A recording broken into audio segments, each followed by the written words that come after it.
जय शिवराय मित्रांनो, स्वागत आहे तुमचं आपल्या आणखीन एका नवीन व्हिडिओमध्ये। तर मित्रांनो, आजच्या व्हिडिओमध्ये आपण बघणार आहोत औरंगजेब कसा मेला। त्यापूर्वी तुम्ही जर आपल्या चॅनलवरती नवीन असाल तर चॅनलला सबस्क्राईब नक्की करा। चला तर मग व्हिडिओला सुरुवात करूया। औरंगजेब कसा मेला। औरंगजेबला आलमगीर बनायचे होते। आलमगीर म्हणजे संपूर्ण विश्वाचा बादशाह। एवढे मोठे स्वप्न घेऊन फिरणाऱ्या औरंगजेबाला माझ्या शिवरायांचा महाराष्ट्र कधीच काबीज करता आला नाही। त्याची सहल मनात ठेवून तो महाराष्ट्रातच मेला। 20 जानेवारी 1706 रोजी औरंगजेब आपल्या शेवटच्या प्रवासासाठी अहमदनगर येथे आला। त्याच्या वयाचे सर्व सरदार आतापर्यंत पडद्याआड गेले होते। फक्त असद खान एकटाच जिवंत होता। त्याच्या आयुष्याचे 25 वर्षे त्यांनी जे गड किल्ले महाराष्ट्रात जिंकले होते ते अतिशय सहजपणे मराठ्यांनी परत मिळवले होते। औरंगजेब एकटा पडला होता। त्याच्या दरबारात कारस्थानी लोकांची भरभराट होत होती। मराठ्यांचा गड किल्ल्यास संपूर्ण महाराष्ट्र काबीज करण्याचे स्वप्न हे स्वप्न राहून गेले आणि हे आता औरंगजेबाने देखील मान्य केले होते। त्याच्या वैयक्तिक आयुष्यात देखील एकटा पडला होता। त्याची हातमिळवणी करण्यासाठी आलेला त्याचा मुलगा अफजल 1704 साली मरण पावला।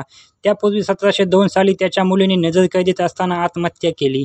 1706 साली त्याची एक बेगम व दुसरी मुलगी मरण पावली। याच वर्षी त्याच्या 3 मात्र मृत्युमुखी पावले। त्यापूर्वी औरंगजेब खूप खचलेला होता, म्हणून त्याच्या सहकार्याने त्याला त्याच्यातील काही बातम्या सांगितल्या नाही। त्याच्या जिवंत असलेल्या 3 मुले सत्तेसाठी त्याच्या मृत्यूची वाट पाहत होती, हे देखील तो जाणून होता। या काळातच मराठ्यांचे सरदार धनाजी जाधव यांनी वेगवेगळ्या मोहिमा काढून त्याच्या सुब्यांचे लचके तोडले होते। त्याला अत्यंत प्रिय असलेल्या गुजरातच्या सुब्याची धनाजी जाधव यांनी लूट केली। ज्या साम्राज्यासाठी त्याने आपले आयुष्य पणाला लावले होते त्या साम्राज्याचे होणारे तुकडे पाहून तो आपले आयुष्याचे शेवटचे क्षण मोजत होता। स्वतःची मुले साम्राज्यासाठी लढत होती हे पाहून आपल्या साम्राज्याचे तुकडे होणार हे त्याला दिसत होते, पण तो हे सर्व टाळूही शकत नव्हता, कारण त्याने स्वतः आपल्या वडिलांची व भावाची हत्या करून गादी मिळवली होती व त्याची मुले देखील तेच करत होती। उगीचच आपल्या सैन्याचे मनोबल वाढवण्यासाठी तो दरबारात हजेरी लावत होता। स्वतःला कितीही सामर्थ्यवान दाखवत असला तरी औरंगजेब आता काही जास्त काळ जिवंत राहणार नाही हे सर्वांना कळून चुकले होते। त्याला भेटायला आता ही आपली शेवटची भेट, यानंतर भेट होणे शक्य नाही असे सांगू लागला होता। 9 फेब्रुवारी 1707 रोजी औरंगजेबाच्या आवडीचा मुलगा कामबक्ष विजापूरला निघून गेला व त्यानंतर थोड्याच दिवसात म्हणजे 14 फेब्रुवारी 1707 रोजी शहादार आझम देखील गुजरातच्या दिशेने निघाला आणि त्याचा तिसरा मुलगा त्यावेळी पेशावर आला होता। शेवटच्या काही दिवसात त्याचे स्वतःचे आपले असे कोणीही त्याच्याबरोबर नव्हते।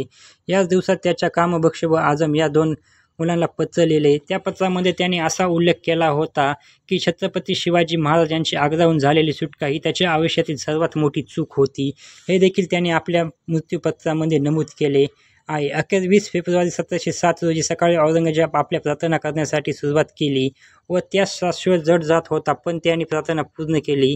जसा तो प्रार्थनेतून उठला तशी त्याने शुद्ध हरपले व कायमचीच औरंगजेबाने निरोप घेतला।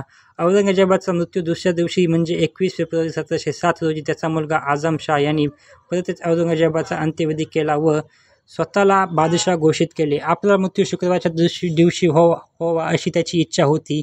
ती इच्छा पूर्ण झाली। अजून एक इच्छेप्रमाणे त्याचे दफन अत्यंत साध्याप्रमाणे त्याच्या गुरुच्या कबरीजवळ करण्यात आले। औरंगजेब लाखोच्या सैन्याने दक्षिणेत आला होता। त्याच्या मृत्यूनंतर त्याच्या सैन्याने सुटकेचा श्वास सोडला व प्रत्येकजण त्याच्या मरणाची वाटच पाहत होता।